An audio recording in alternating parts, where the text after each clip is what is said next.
Em 2017, a Declaração dos Povos Indígenas, assinada pelas Nações Unidas, completa 10 anos. A data relembra a importância dessas populações e como elas têm os seus direitos ameaçados. No Brasil, diferentes grupos indígenas são vítimas de ameaças que destroem suas vidas, história e cultura. What I have seen is a violation of their human rights, which started since colonization and continues up to the present. There are no laws that have really been put in place fully pushes for the respect of the human rights of indigenous peoples. The treaty agreements contain those provisions, but many of the treaty agreements between the indigenous peoples and the government have also been violated.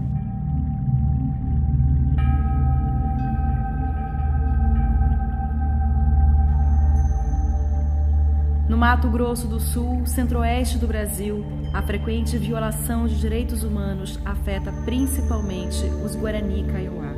Desde o início do século XX, a partir de 1910, com o Serviço de Proteção ao Índio, a política do Estado brasileiro foi uma política de transformação do índio em cidadão. Transformar o índio em cidadão pobre era o objetivo do Estado brasileiro. E o processo de pauperização dos índios passava pela retirada de seu maior bem, que é a terra.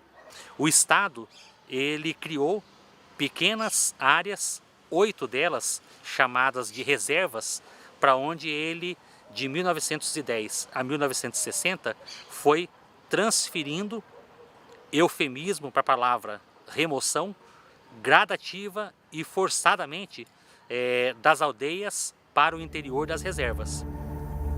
Uma delas é a Reserva Indígena de Dourados, que abriga mais de 16 mil habitantes em cerca de 3 mil hectares. Essa reserva é considerada a maior área de confinamento indígena do mundo. Eu nasci aqui em 1947. Quando eu tinha 10 anos, eu vejo todas as coisas era bom, ainda tinha mata, tinha muito caça. E agora, de hoje em dia, não. Época a gente pensou que a gente sofria mais, mas não sofre. É porque nós tínhamos muitas coisas, o corguinho que tinha menos para nós pegar água para beber e hoje em dia não. Hoje em dia somente o veneno está cheio de água. A gente não pode pegar mais nem nada, a gente está sofrendo por causa da água. A terra traz educação, a terra traz todas as coisas, com emprego para toda a nossa família. A gente não quer a terra do pessoal do fazendeiro. Nós queria nosso, porque nosso, a gente sabe aonde derramou o sangue o tataravó. Você tem, nesse processo de crescimento populacional da reserva, a aglutinação de povos, de comunidades de várias áreas. Então, você tem um processo de que essas famílias extensas acabam saindo de dentro da reserva e retornando para os seus terroirs. Né? Então, por isso é que há o aumento, enfim, né, das retomadas. E a reserva não é algo tradicional dos guaranis, é algo criado pelo Estado, onde eles foram postos, né? Não é a forma tradicional de se viver. Tudo apertado, tem vários de indígena que entrou aqui também, né? O governo empatou, empanta de outra aldeia para vir para cá, correu com ele. Aqui na reserva de Dourado é apertado. E vai ser mais apertado ainda se não resolver o problema, né? Não tem mais espaço, né, para você caçar, para você pescar, para você produzir alimento. Isso tem gerado muita violência dentro da comunidade indígena. Tudo isso, né, psicologicamente afetou principalmente os nossos jovens, e onde eles vêm cometer esse suicídio. Né? Ele não tem mais expectativa de vida futura para ele. Entre 2000 e 2015, mais de 750 Guarani e Kaiowá cometeram suicídio. A justiça tem que tomar providência. Ele tem que saber que o índio existe. Isso que tem falta de entender. Porque o índio existe aqui no Mato Grosso do Sul. Que é o Guarani Kaiowá. Existe. Não é branco, é índio. A questão territorial é dramática no estado. Dos 35 milhões de hectares, 23 milhões são dedicados à pecuária.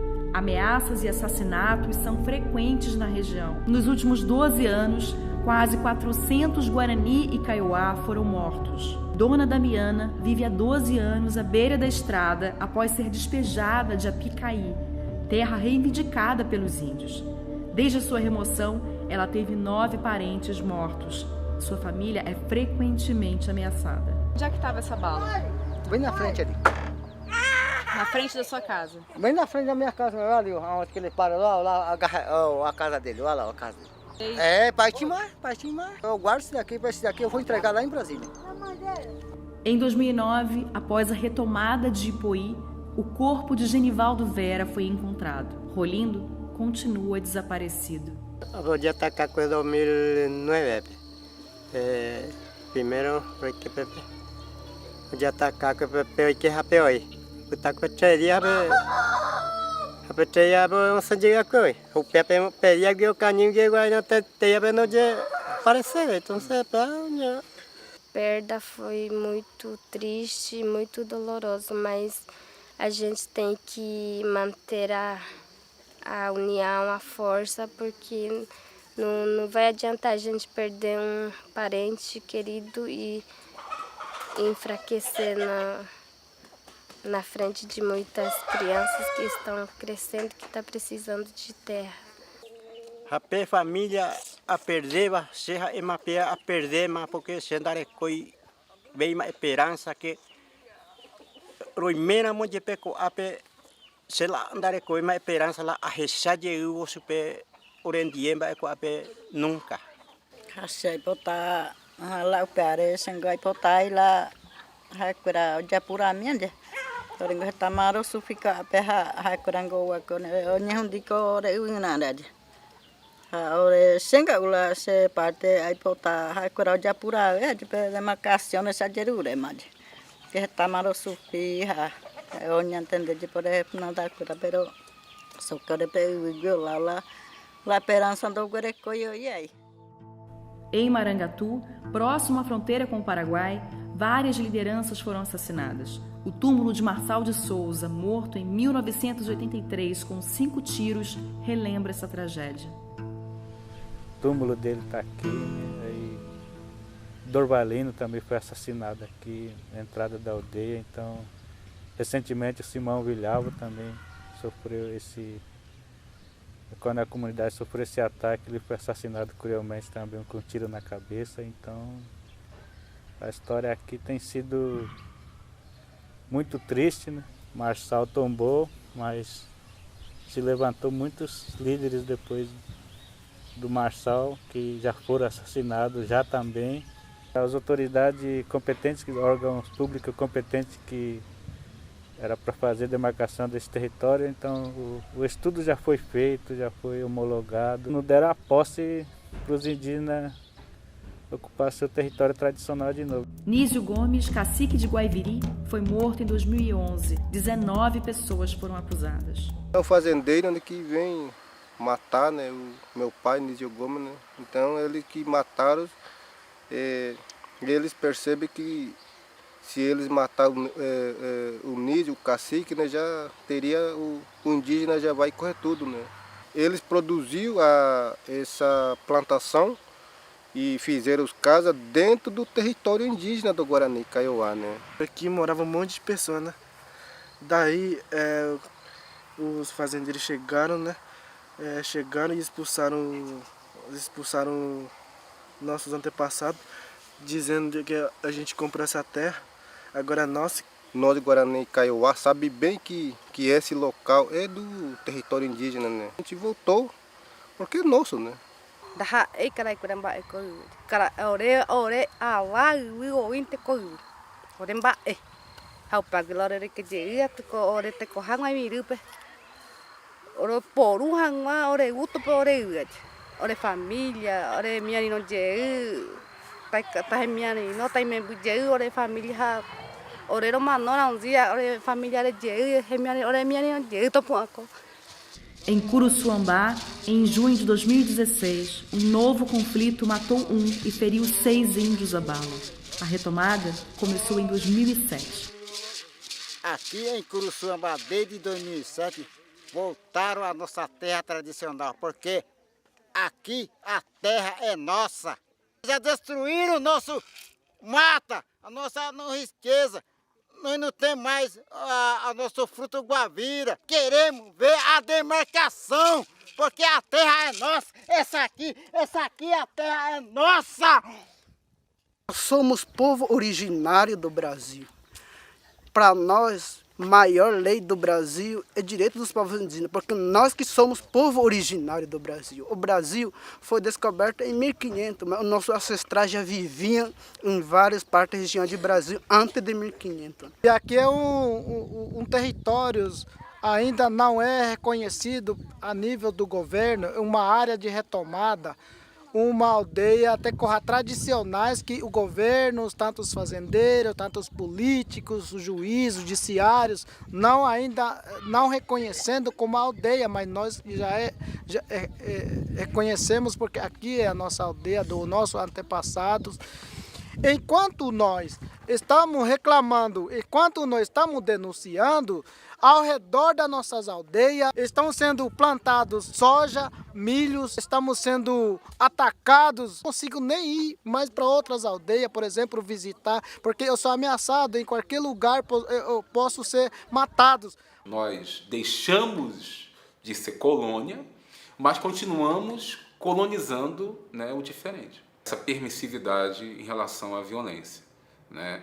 Eu posso porque ele é índio, eu posso, né, porque ele não pertence à minha comunidade, ele é o outro, ele é o diferente, né? Ele é o selvagem. E de alguma forma essa violência interna acaba reforçando esses estereótipos em relação às comunidades indígenas.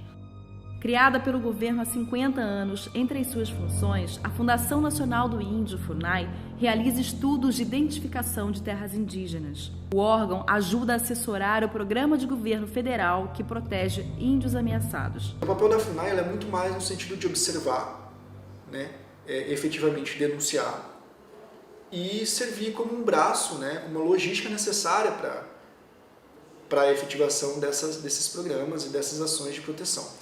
Porque é inegável a capacidade capilar que a FUNAI tem de acessar as comunidades indígenas.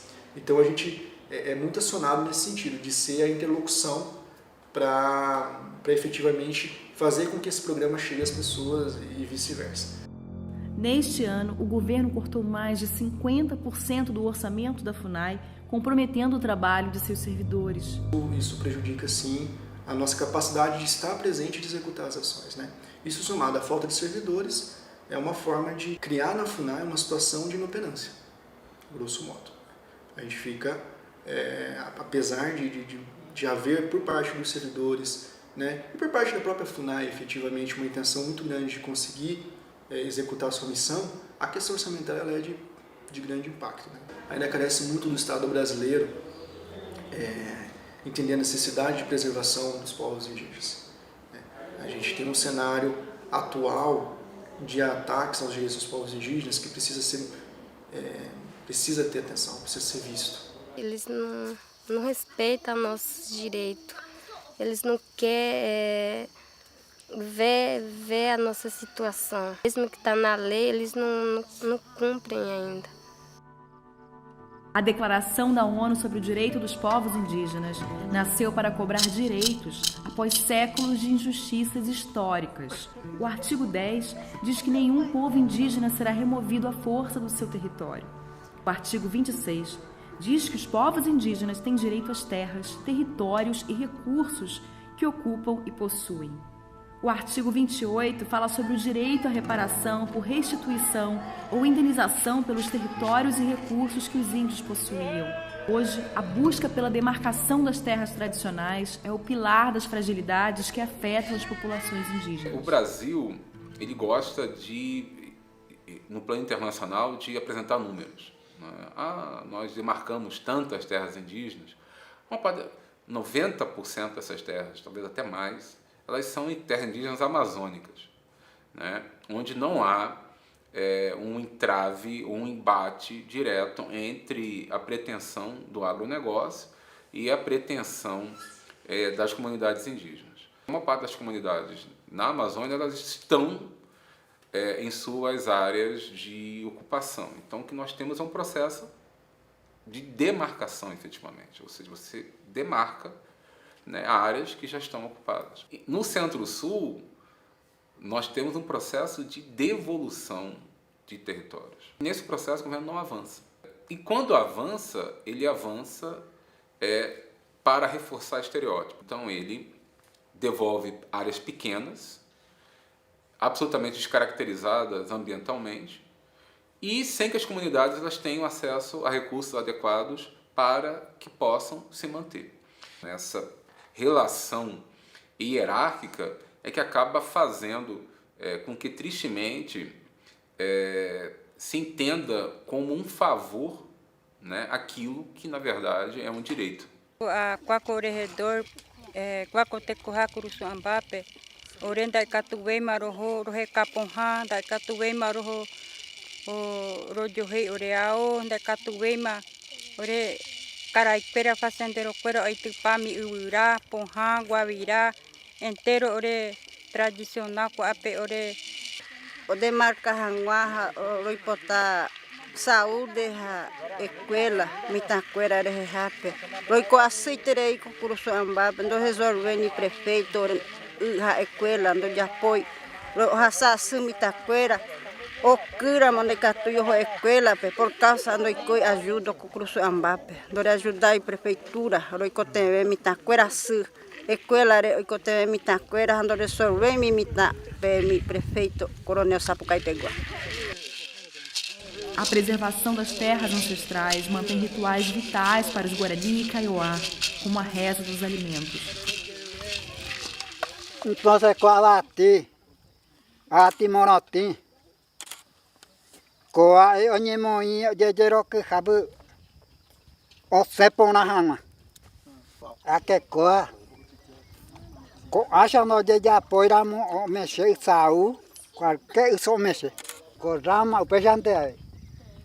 Com rama, cada ano tem uma piada porque por nós que bicho mexe. Para conservar os saberes e direitos dos povos tradicionais, é preciso que os indígenas sejam ouvidos. Eles são parte importante da sociedade. Em 2012, após 20 anos de luta dos índios, a Universidade Federal da Grande Dourados criou a Faculdade Intercultural Indígena. A iniciativa articula professores e lideranças indígenas com profissionais da educação. O movimento de professores, nesse tempo, 25 anos, um pouco mais de 25 anos, ele teve grandes conquistas, de modo que na década de 90 não eram mais do que 50 os professores indígenas no estado. E hoje nós temos no estado aproximadamente 800 professores indígenas. Destes 800 professores, mais ou menos 400, quase 500, são professores Guarani e Kaiowá. Eles foram lutando para que tivesse escolas indígenas no interior das aldeias. Há escolas hoje na maioria das aldeias, mas poucas escolas ainda de nível médio. A gente se forma para poder trabalhar junto com a nossa comunidade, com as nossas crianças da aldeia. O Tecoarandu, né? Ele forma a pessoa não para poder competitividade, mas sim para socialização para o seu povo, analisando a questão da saúde, agricultura, educação e assim por diante. A questão principalmente, o foco principal é a questão de território. A faculdade também tem que buscar a pessoa que conheça a nossa realidade, que entenda a comunidade indígena. E para isso, os gestores da faculdade têm que ouvir a comunidade. Não adianta a gente esperar eles trazer para nós temos que dialogar com eles. Muitas pessoas, sociedade branca, que vê o índio de maneira muito olhar diferente, mas não é isso. No papel é uma coisa, na prática é outra, na convivência é outra coisa. Eu acho que a sociedade branca tem que participar mais, ouvir mais a comunidade indígena. As escolas são fonte de valorização da história dos povos indígenas. A boa notícia é que 90% dos professores das aldeias são indígenas. O papel do professor indígena dentro da aldeia não é somente ser professor. Você ser professor, ser liderança, você conseguir trazer algo de segurança para a comunidade. E conseguir trazer para a comunidade como a gente tem que lutar pelos nossos direitos.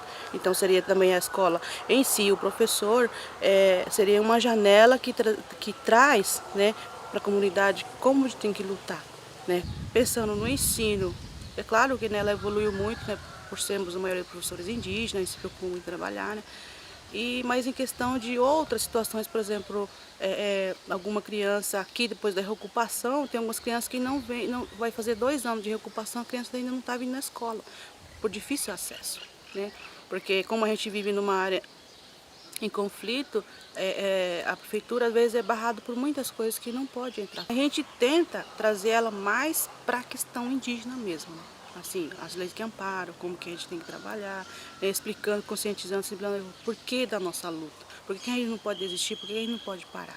A gente trabalha com isso, né, voltado para a realidade da comunidade indígena, dos professores, das crianças, e a gente também tem que estar incluído nessa globalização, porque senão a gente é esquecido, a gente não é lembrado, né? Por mais que a gente, nós estamos pedindo socorro, né, por estarmos aqui, a gente existe, a gente é muito discriminado com isso mesmo, assim, a gente quer excluir a gente, mas a gente sempre está lutando, a gente está sempre gritando por socorro que nós estamos aqui.